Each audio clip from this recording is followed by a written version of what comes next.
Cantonment కు జరిగే ఉప ఎన్నికల్లో ఈసారి అన్ని రాజకీయ పార్టీలు తమ టికెట్లను మాదిగలకే కేటాయించాలని కంటోన్మెంట్ దళిత సంఘాలు డిమాండ్ చేశాయి. ఈ సందర్భంగా దళిత సంఘాల నేతలు రౌండ్ టేబుల్ సమావేశాన్ని ఏర్పాటు చేశారు. కంటోన్మెంట్ నియోజకవర్గంలో అధిక శాతం జనాభా మాదిగలే ఉన్నారని, రాజకీయ పార్టీలు మాత్రం మాలలకే ప్రాధాన్యమిస్తున్నారని మండిపడ్డారు. ఈసారి ఎలాగైనా మాదిగలకు టికెట్లు కేటాయించాలని, లేని పక్షంలో మాదిగల తడాకా చూపిస్తామని హెచ్చరించారు. ఈ యొక్క కంటోన్మెంట్ లో గత 50 సంవత్సరాల నుంచి మాదిగలకు అన్యాయం జరుగుతుంది.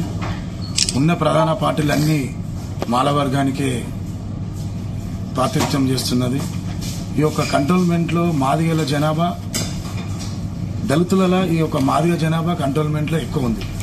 అయినా ఈ మాదిగలకు గుర్తింపు లేదు. కంటోన్మెంట్ అంటే మాదిగలకు గుర్తింపు లేదా, ఈ ఉన్న పార్టీలలో మాదిగలని లీడర్లను చేయదని ఫిక్స్ అయిందా అంటే వాళ్ళు అట్లా పార్టీలు అనుకుంటున్నారా? మా ఒక మాదిగ వర్గానికి టికెట్ రావాలని చెప్పి మేము డిమాండ్ చేస్తున్నాము. ఇదే కంటోన్మెంట్ లో 50 సంవత్సరాల నుంచి మా ఒక మాదిగ ఎమ్మెల్యేలు లేరు.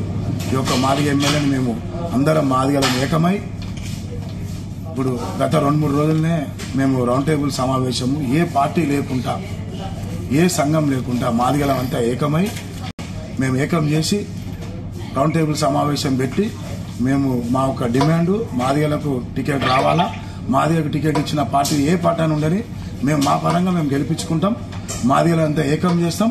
ఈ యొక్క పార్టీలో మేము ఒకటే బుద్ధి చెప్తున్నాము, ఇంకా వారసత్వం వద్దు. తండ్రి చనిపోతే బిడ్డ, బిడ్డ చనిపోతే అక్క చెల్లె అనుకుంటేది కాదు. కంటోన్మెంట్ లో ఇంకా లీడర్లు, పార్టీలు ఇవన్నీ గుర్తించి ఈ యొక్క మా మాదిగలకు అవకాశం ఇవ్వాలని చెప్పి మేము ప్రధాన డిమాండ్ చేస్తున్నాము. మా మాదిగలందరినీ ఏకం చేసి త్వరలోనే మేమంతా ఒకటై మాదిగ సత్యేందో చూపెడతాం. ఈ యొక్క కంటోన్మెంట్ లో మాదిగ జెండాను మేము మాదిగని టికెట్ ఇచ్చినా, ఏ పార్టీ ఇచ్చినా మేము గెలిపిస్తామని చెప్పి మేము ప్రధాన ఇంకా కంటోన్మెంట్ లో వారసత్వం వద్దు. ఎందుకంటే చాలా మంది ఉన్నారు, అందులో మా యొక్క వర్గానికి సంబంధించిన వాళ్ళు ఉన్నారు, అన్ని పార్టీలో ఉన్నారు. మా దాంట్లో ఎదిగిన నాయకత్వం ఉంది. ఈ యొక్క మా యొక్క డిమాండ్ ఏంటంటే మా వాళ్ళకి ఇస్తే మేము ఒక 50 సంవత్సరాల నుంచి జరుగుతున్న ఈ యొక్క అన్యాయాన్ని మేము మా వాళ్ళకి ఇస్తే